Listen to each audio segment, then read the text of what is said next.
Another edition of Pub Politics back on our normal night of Tuesday, trying to get back into a regular flow of things. And we've got the two main guys, Wes on the Republican side, Phil on the Democratic side. Nothing against Joel Sawyer. I didn't mean to say he was irregular or anything. But. Well, he is a little. Yeah. All right, well, that's another story, another topic for another time. Obviously, we've done a lot of 9/11 coverage in our newscast tonight, and usually in the 11 years since it's happened, on this day we've heard, politicians and officials say, it's not really a day of politics, or put politics aside.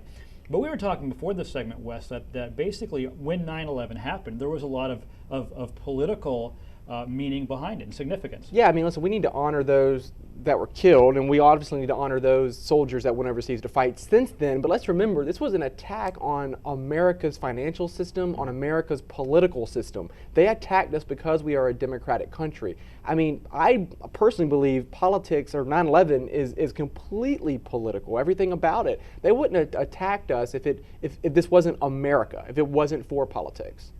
Phil, anything to add to that? Well, I mean, I think it should be a day where everything just kind of takes a pause, and the people's priority should be remembering the folks who died and the first responders who were killed and risked their lives to save so many that day. And I think it just should be a day just to remember.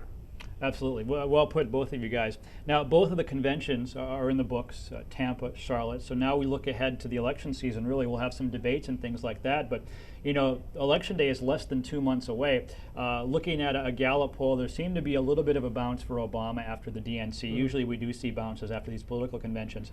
But as you size things up, Wes, with both conventions in the books, who is in the better position right now? Is it Obama because he's the incumbent and usually they are in the better position, or does Romney have a good chance here to make up some ground in 2 months? I think Romney has a very good chance. Listen, these national polls don't mean anything. I think Phil will agree with this. This is all about state by state, about swing states, all right? Mm-hmm. This is about Ohio. This is about North Carolina. It's about Florida. So when you see these national polls coming out saying Obama's 4 points up or Obama is tied, it really doesn't matter. You need to go state by state, look at those polls to figure out the Electoral College. And the percentages are close, and everyone you talk to or listen to seems to think that this will be a very, very close election in November, coming down to a couple of key states. So what's going to be the difference here, Phil, in the next 2 months? Well, I think there's momentum is clearly on the president's side right now. We did see a good bump for him following the convention, no bump for Governor Romney. We've got Ohio. Right. That's where everyone's going to be. It's where all the action is. So I mean, observers need to be paying attention to those 6 or 7 key swing states that are still out there. Yeah, it's going to be exciting here the next, now less than 2 months until Election Day.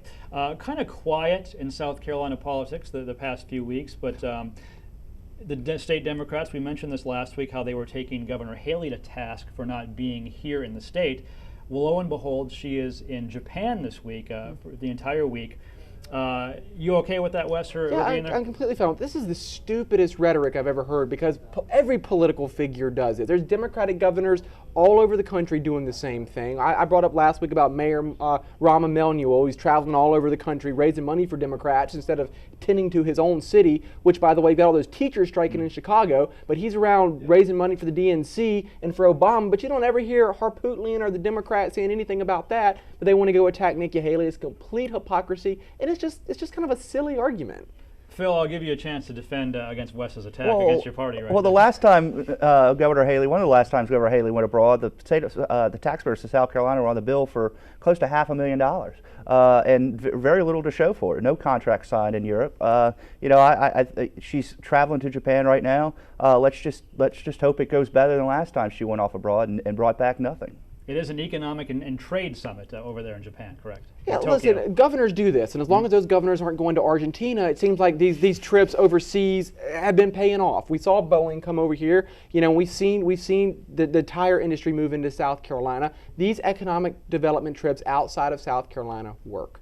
We shall see what happens, and we shall see. Okay, Phil, you're skeptical, I understand. We'll see. All right. And also nice to get the Governor Sanford reference in. It's not an episode of Pub Politics if we can't do that. By the way, we do have a full screen, a graphic that we're going to put up.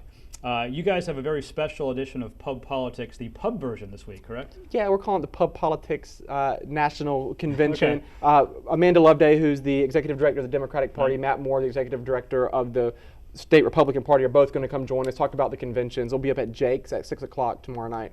So Wednesday at 6 o'clock at Jake's. Always a good reason to check out Pub Politics.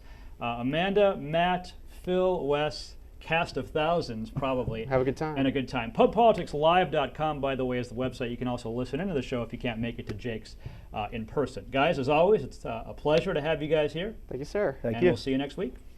Right now, back to you.